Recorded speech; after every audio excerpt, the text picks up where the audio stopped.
특별하게 성탄절을 기념해서 함께 예배하고 있습니다. 우리 옆에 분들과 이렇게 인사하면 좋겠습니다. 우리가 더 행복한 교회는 처음에 이렇게 인사하는데요. 하나님께서 당신을 너무나 사랑하십니다. 시작!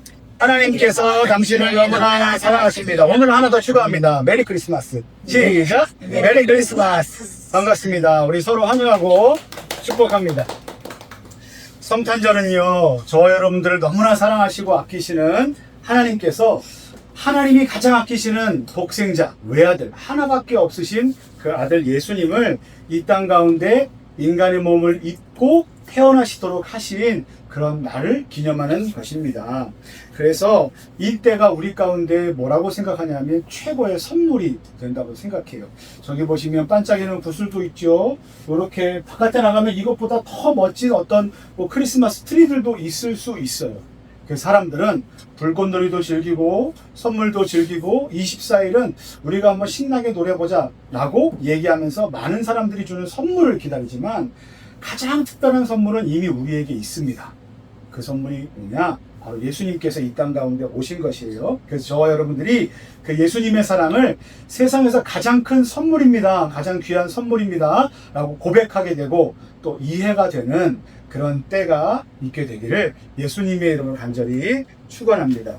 우리 친구들 한번 생각해 보세요. 우리 어른분들도 한번 생각해 보십시오. 요즘 날씨가 많이 춥잖아요.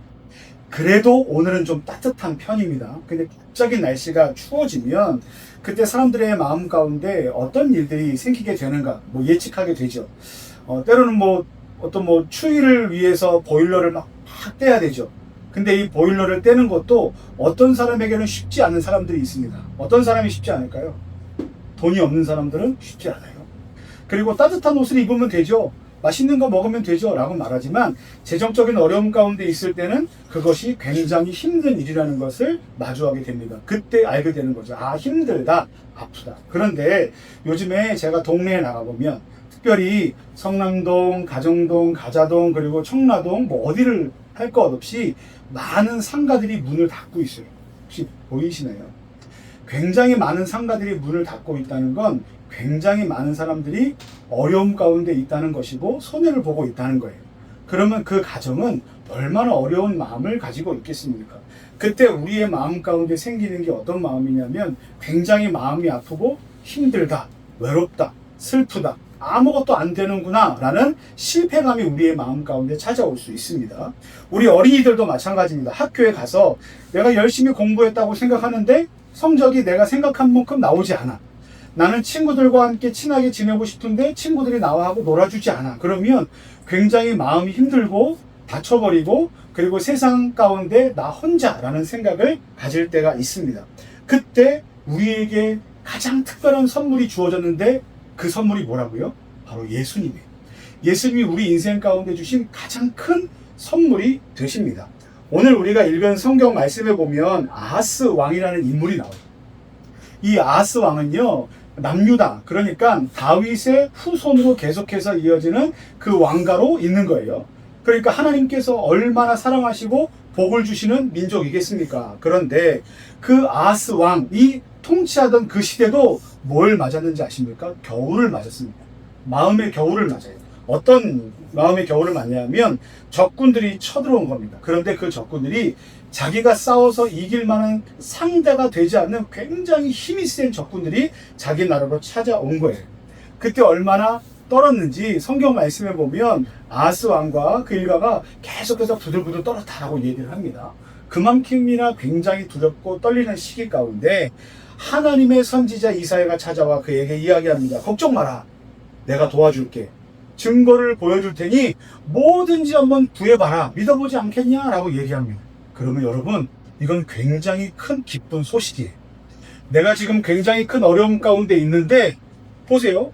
이렇게 어려움 가운데 있는데 굉장히 그 큰 어려움 가운데 지금 선지자가 찾아와서 하나님의 사람이 찾아와서 어떻게 합니까? 내가 도와줄 것이다. 하나님이 도와줄 것이다. 그러니 뭐라도 좀 구해봐라 라고 지금 권면하고 있는 거예요. 여러분 그때 어떻게 하시겠습니까? 기도하시겠습니까? 사인을 구하시겠습니까? 그런데 아하스가 어떻게 했는지 아십니까? 괜찮습니다. 괜찮아요. 저는 하나님께서 그렇게 이와 같은 하찮은 일에 하나님이 신경 쓰시지 않도록 제가 좀 하고 싶습니다 라고 그 증거를 거절해요. 그러면 굉장히 겸손한 것 같죠. 하나님을 굉장히 사랑하는 것 같죠. 근데 그 마음 가운데 뭐가 있는지 아십니까? 하나님이 도와주시지 않아도 내가 이 문제를 해결할 수 있습니다. 아니면 내가 이 사람을 신뢰하는데 이 사람이 나를 도와줄 것 같습니다. 내가 지금 이 사람이 어떤 돈을 갖고 있는데 이 돈만 나에게 주어지면 내가 이 문제를 해결할 수 있을 것 같습니다. 내가 지금 많이 아픈데 내가 지금 명의를 만났어. 아주 잘 고치는 의사 선생님을 알게 됐어. 그 병원만 가면, 그 선생님만 가면 고쳐질 것 같으니 하나님 나서시지 않아도 괜찮을 것 같습니다 라고 하나님이 내미실 그 손을 지금 거절합니다. 근데 이사야가 뭘 보여준다고 얘기했습니까? 증거를 보여준다고 얘기했어요. 여러분, 증거는요, 어떤 표적은요, 이런 겁니다. 진짜 하나님께서 나를 도와주실 것인지에 대해서 내게 좀 보여주십시오 라고 얘기하는 거예요. 세상 사람들은 이야기합니다. 너네가 믿는 하나님이, 너희가 믿는 예수님이 도대체 눈에 보이지 않는데 왜 계속 나한테 믿으라고 얘기하느냐? 하나님은 세상에 없다라고 얘기해요. 우리가 지금 시편 말씀을 계속해서 읽고 있는데 시편 말씀에 보면 이런 말씀이 나오죠. 하나님은 세상에 없다라고 말하는 악인들이 존재한다라는 거예요. 시편에서 의인과 악인은요, 착하고 나쁜 것이 아니라 하나님을 믿는가 그렇지 않는가를 두고 의인과 악인하고 얘기합니다. 그런데 세상은 하나님의 표적을 어떻게 해요? 거부해요. 하나님은 세상에 보이지 않는다고 얘기합니다. 그런데 하나님 나라의 사람이라고 얘기하는 그 나라의 왕 아하스가 지금 뭐 하고 있습니까? 하나님 나라의 표적 증거를 지금 거부하고 있습니다. 굉장히 믿음 있는 것 같지만 굉장히 믿음 없는, 굉장히 순종하는 것 같지만 굉장히 순종하지 않는 모습을 지금 아하스 왕이 보여주고 있어요. 그런데 우리도 이와 같은 믿음과 태도를 가질 때가 많습니다. 어떤 태도냐면 나는 하나님을 믿어. 나는 예수님을 믿어. 나는 그렇게 오늘 기도해 왔어. 근데 어려운 일이 생겼어. 근데 내가 오늘 공부를 했더니, 내가 오늘 누구를 사업을 하려고 만났더니, 내가 오늘 병원에 가봤더니 아주 좋은 소식이 있네. 하나님이 이 정도 일까지는 내 인생 가운데 개입하시지 않아도 괜찮을 것 같아 라는 생각이 우리의 마음 가운데 불현듯 들 때가 있어요. 제가 이 예를 어린이들에게 많이 드는데, 여러분, 우리가 100만 원이 부족해서 지금 굉장히 어려운 가운데 처해 있다면 100만 원 어떻게 구하시겠습니까? 간절하게 구하시겠어요? 구하죠. 기도하죠. 왜요? 큰 돈이니까. 근데 여러분, 그 액수가 조금씩 작아진다고 한번 생각해 보십시오. 나는 오늘 100만 원이 아니라 10만 원이 필요해. 10만 원이 아니라 한 만 원 정도만 필요해. 만 원이 아니라 한 500원 정도만 필요해. 500원이 아니라 10원 정도만 필요해. 그러면 어떻게 하시겠습니까? 기도하시겠습니까? 알바하시겠습니까? 알바하죠. 당근에 뭐라도 팔면 그것이 해결되잖아요. 근데 여러분, 기억하십시오. 우리가 갖고 있는 삶의 문제가 10원이어도 100원이어도 1000만 원만큼이어도 1억 원만큼이어도 우리는 우리의 삶의 모든 문제를 해결할 수 없어요. 그때 우리의 인생 가운데 마음이 가난하고 심령이 가난하고, 그리고 우리가 병들고 아프고 우리가 관계가 깨어지고 우리의 삶의 모양이 망가진 그 모든 순간 가운데 선물로 오신 분이 누구십니까? 예수님이세요. 근데 우리가 아하스 왕처럼 하나님, 이 문제는 우리가 한번 해볼게요 라고 우리가 고백하면서 하나님은 좀 여기에 나서시지 않아도 되겠습니다라는 불신앙적인 마음의 태도를 갖는다면 세상 사람들이 그런 우리 삶을 보고 뭐라고 얘기할까요? 아, 하나님은 그만큼이나 능력이 없어. 하나님은 그만큼이나 사랑이 없으셔. 모든 사람을 사랑하고 모든 사람을 돕고 능력 있는 분이라는 걸 우리가 그렇게 고백했는데, 실제 믿는 사람들이 하나님을 믿지 않는 삶의 태도를 보여주면 세상 사람들은 어떻게 할까요? 그 하나님 믿을 필요 없어. 그 예수님은 우리 가운데 믿을 필요가 없는 분이야 라고 사람들이 오해하게 됩니다. 세상 사람들은요, 예수님을 다이렉트, 직접적으로 만나지 않아요. 누굴 통해 만납니까? 여러분을 통해 만나요. 세상 사람들은 예수님을 누굴 통해서 만납니까? 저를 통해서 만나요. 그래서 우리가 실수할 때가 많죠. 내가 직장에 나가서, 내가 학교에 나가서 내가 좀 친절하고, 내가 화내지 않고, 내가 불평하지 않고, 내가 거룩하고 깨끗하게 지내면 사람들이 나를 통해서 예수님을 만날 수 있을 텐데, 때로는 나의 욕심과 나의 불편함과 나의 어떤 뭐가 있을까요? 나의 이 마음에 억누르지 못하는 어떤 삶의 태도 때문에 세상 사람들이 혹 나의 삶의 태도를 보고 야, 저 사람이 믿는 예수님이라면 난 교회 안 갈란다 라고 생각하는 사람들이 있을 수 있다는 거예요. 그래서 지금 많은 TV나 뉴스에 나오는 것들을 보면 나는 하나님을 안 믿을 겁니다. 왜요? 예수 믿는 사람들이, 특히 저와 같은 어떤 직분 가운데 있는 사람들이 뭐 권사님, 장로님, 목사님들이 때로는 나쁜 일들을 하기 때문에 TV에 어떤 드라마를 보면 어떤 나쁜 사람들의 전형적인 모습이 목사님이에요. 그 클리셰라고 그러는데 어떤 뻔한 내용의 장치가 목사와 장로, 권사로 채워져 있는 시대를 우리가 지금 살고 있어요. 여러분, 우리의 불신앙과 우리의 잘못된 삶의 태도가 세상 사람들에게 어떻게 보여지는지 아십니까? 예수님은 사랑이 없는 분이야. 예수님은 이기적인 분이야. 예수님은 우리의 삶을 능히 돕지 못하는 분이야로 세상 사람들에게 잘못 전달될 수 있습니다. 그래서 굉장히 우리의 삶의 태도와 삶의 모양이 굉장히 중요해요. 그래서 오늘 이 말씀을 듣고 두 가지만 우리가 좀 결단해 보면 좋겠습니다. 첫 번째 한번 따라해 볼게요. 하나님은 지금도 우리와 함께 계십니다. 하나님은 지금도 우리와 어떻게 계시다고요? 함께 계십니다. 그래서 재정의 문제로 어려워하는 여러분들의 부모님, 그리고 여러분들의 이웃들, 여러분들의 삶 그 한복판에 하나님은 우리와 함께 계십니다 라는 증거로 누굴 보내주셨습니까? 예수님을 보내주셨습니다. 하나님은 보이지 않아요. 하나님은 영이시니 우리의 눈에 보이지 않지만 내가 너희들에게 반드시 그 증거를 보여주겠다. 누구를 통해서?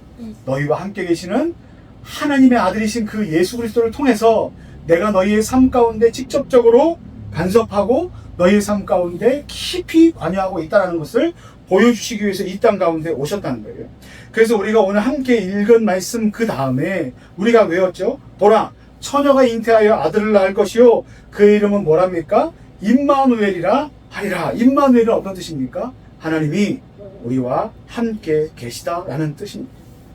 여러분들이 친구들과 싸워서 그 가운데서 끙끙거리고 아파하고 있을 때, 또 어떤 친구는 친구가 한 10명쯤 되면 좋겠는데 10명이 되지 않아, 나와 함께 놀아줄 친구가 없고 공원에서 함께 놀아줄 친구가 없어서 쓸쓸하게 힘들어하고 있을 때, 그때 누가 우리의 친구가 되어주십니까? 예수님이 우리의 친구가 되어주십니다. 사람에게 실망할 수 있습니다. 사람에게 넘어질 수 있어요. 그런데 그때 누가 계십니까? 예수님이 우리와 함께 계시다는 거예요. 하나님은 이사야 61장 1절 말씀처럼 가난하고 마음이 상한 우리를 고치고 자유롭게 하시려고 누구를 보내주셨습니까? 예수님을 보내주셨습니다. 그래서 여러분, 아하스 왕처럼 사지가 벌벌 떨리고 힘들 만큼 힘든 시기를 겪고 있을 때 여러분 기억하십시오. 하나님 여기까지는 돕지 않으셔도 괜찮습니다라는 교만을 버리시고, 여러분 기억하십시오. 하나님이 우리와 함께 계십니다 라는 사실을 믿는 믿음을 가지시고 여러분 담대하게 겸손하게 지금 마주한 그 어려움 가운데서도 하나님의 통치와 하나님의 다스림과 하나님의 그 놀라우신 은혜를 날마다 풍성하게 경험하게 되는 저와 여러분들 되시기를 예수님의 이름으로 간절히 축원합니다. 두 번째 따라하겠습니다. 우리는 예수님 사랑의 홍보대사입니다. 자, 여기 보세요. 제가 AI로 그림을 그려서 약간 좀 사이비처럼 그림이 나왔지만 한 80년대처럼 그림이 나왔어요. 여러분 기억하십시오. 요즘에 이렇게 띠를 두르고 뭐 홍보하고 전단지 돌리고 뭐 전도하는 교회는 별로 없어요. 그래서 저희도 더 행복한 교회도 이제 나가서 이제 스줍이라 그러죠. 플로깅을 하면 사실 뭐 어떤 띠를 두르거나 이러지 않습니다. 그냥 나가서 그냥 막 이렇게 묵묵히 쓰레기만 주워요. 그러면 이웃들이 물어봐요. 어디서 오셨어요? 그러면 그냥 뭐 동네에서 왔어요. 이 정도만 소개하고 그냥 맙니다. 또 기회가 되면 뭐 교회 다니는 걸 알릴 수도 있겠죠. 그런데 여러분, 우리는 띠를 둘렀기 때문에 홍보대사가 아니라 우리의 삶의 태도를 보고 사람들이 예수님을 보게 될 겁니다. 예수님은 사람들에게 직접적으로 물론 말씀하실 때도 있고 성령님께서 은혜를 주시면 하나님이 얼마든지 어떤 방식으로 만나실 수 있어요. 그런데 하나님은 그때 우리를 동역자로 부르셨습니다. 하나님이 모든 만물을 창조하시고 우리가 지금 이제 영어 성경으로 잽스 매주 말씀을 보고 있는데 오늘은 성탄절이라 제가 영어 성경으로 이제 하지 않았습니다. 하지 않았는데 지난주에 성도님 고생 많으셨죠? 갑자기 오셨는데 막 영어로 막 해서 걱정 많이 하셨는데 하나님이 세상을 만드셨어요. God made the world. 하나님께서 이 땅 가운데 세상을 만드시고 God made Adam and Eve. 그래서 아담과 이브도 만드셨어요. 그리고 하나님이 직접 일하지 않으시고 누굴 통해서 일하십니까? 아담과 이브를 통해서 일하세요. 그리고 그 후손들인 믿는 자들을 통해서 하나님께서 일하시는. 그러니까 우리는 어찌 보면 지금은 나 한 사람의 신앙과 나 한 사람의 어떤 삶의 문제를 해결하기 위해서 교회를 다니는 것 같으나 아니면 교회에서 나가서 전도하십시오라고 얘기하지 않는 시대를 사는 것 같으나 아닙니다. 우리는 우리에게 주어진 삶의 태도를 통하여 세상이 우리를 통하여 예수님을 보게 될 겁니다. 그래서 우리는 홍보대사예요. 이렇게 버스 보시면 우리 어린이들 버스 보죠. 버스에 보면 막 영화 새로 나오면 영화 광고 나오고 병원 가면 병원 광고 나오고 막 이런 거 나오잖아요. 그러면 거기에다가 광고하기 위해서 많은 사람들이 돈을 지불하고 몇 날 며칠 동안 그 버스 광고판을 사용합니다. 그런데 만약에 그 버스가 아니면 그 어떤 홍보 하는 사람이 맨날 다니면서 어떤 뭐 불법하고 막 이렇게 한다고 생각해 보세요. 그러면 사람들이 뭐라고 생각할까요? 아우, 저 영화는 저렇게 좋지 않은 버스에 달려 있으니까 저 영화도 좋지 않을 거야 라고 생각하게 되는 잘못된 부작용을 낳을 수 있어요. 이게 뭔지 아십니까? 홍보를 하려고 했으나 잘못된 태도를 통해서 홍보가 잘못 이루어지게 되는 좋지 않은 영향입니다. 똑같습니다. 우리의 삶을 통해서도 예수님이 그렇게 비춰질 수 있어요. 우리는 통로예요. 통로. 예수님의 사랑이 성탄절날 어떤 뭐 크리스마스 트리를 통해서 전달되는 게 아니라 뭘 통해서 전달되냐면 그리스도인들을 통해서 세상 가운데 전달이 될 겁니다.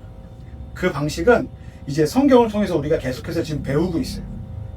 시편을 통해서도 배우고 있습니다. 그리고 우리가 웨스트민스터 소기리 문답을 통해서도 배우고 있고요. 우리가 날마다 함께 이야기 나누어 배우고 있는 모든 것들이 우리의 삶의 태도로 드러나게 되기를. 그래서 여러분들을 통해서 누군가가 교회 오고 아니 우리 교회가 아니라 다른 교회를 나가고 지금 열매를 못 맺고 나중에 한 10살 때 복음을 들었는데 한 60이 돼서 교회에 나가는 일이 있더라도 그때 이런 고백이 있기를 소망합니다. 내가 2025년 12월 마지막 주쯤에 더 행복한 교회를 방문했던 예배를 드렸던 그 사람의 소개를 받고 그 사람의 삶의 모양을 보니 내가 교회에 나가고 싶어졌습니다. 내가 예수님이란 분이 궁금해졌습니다. 그래서 나는 이제 예수님을 믿기로 작정했습니다. 나는 그 고백이 어디서라도 있게 되는 그런 놀라운 복을 우리가 갖게 되기를 소망합니다. 제가 예전에 이제 숭실대학교에서 멘토링 사역을 할 때 그때 멘토들 교육하는 분이 이렇게 고백을 했습니다. 복음을 들고 지금 믿지 않는 학생들에게 나가서 당장 예수 믿으십시오 라고 이야기하지 말고 우리가 이야기하고 우리가 보여주는 매너와 우리가 상담하는 그 모든 시간들을 통해서 그 사람들이 우리가 믿는 하나님을 궁금해서 물어오도록 하자. 도대체 멘토님이 만나는 하나님은 누구십니까? 좀 궁금해지게 됐습니다. 라는 말을 듣는 데까지 가는 게 우리의 목적이다. 목표다. 라는 것입니다. 여러분들의 목표를 이제 설정하십시오. 내가 박지우 어린이를 보니 내가 박시우 어린이를 보니 내가 성도님을 보니 내가 누구를 보니 하나님을 알고 싶어졌어. 예수님이 함께 계시는 것이 내가 좀 진짜 있다는 것을 좀 이제 좀 알 것 같습니다. 라고 하는 놀라운 믿음의 고백이 저와 여러분들의 삶 가운데 있게 되기를 예수님의 이름으로 간절히 축원합니다. 기도하겠습니다.